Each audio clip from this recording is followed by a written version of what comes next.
problema mo pa rin ba kung anong shaver ang gagamitin mo sa pagtanggal ng iyong bigote at saka balbas.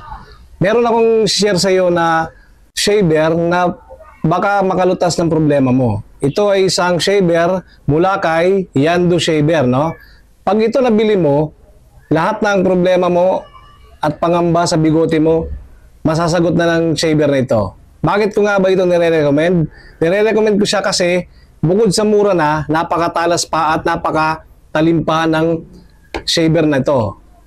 Tingnan nyo pa lang mga kaprobli, no? Sa packaging pa lang niya, di na kayo lugi. Pag dumating sa iyo, ang ganitong shaver, naka-plastic agad siya. Yan, naka-plastic, no? Pagkatapos, pag binuksan nyo siya, ayan, no? Ganito siya pag binuksan nyo, no? Ito yung loob niya, no? Napaka-safety ng box nito pag dumating sa inyo. Kaya, siguradong pag dumating sa inyo, hindi siya masisira. Ito nga pala si Yando Shaver, no? Ayan. Kulay blue at saka silver ang pinili ko. May iba-ibang kulay ito. Kaso ito yung pinili ko. Tingnan nyo naman kaganda. Si Yando Shaver, no? Kulay blue at saka silver ang kulay niya. Nandito yung kanyang charger. Yung iba kasi, yung charger niya is kailangan nyo pa ng USB cable. Ito hindi nyo na kailangan ng USB cable kasi meron na siyang built-in na plug. Di ba? Hindi nyo na kailangan ng charger kasi may plug na siya, no? Ito, 'di ba? Napakaganda, may plug na, no?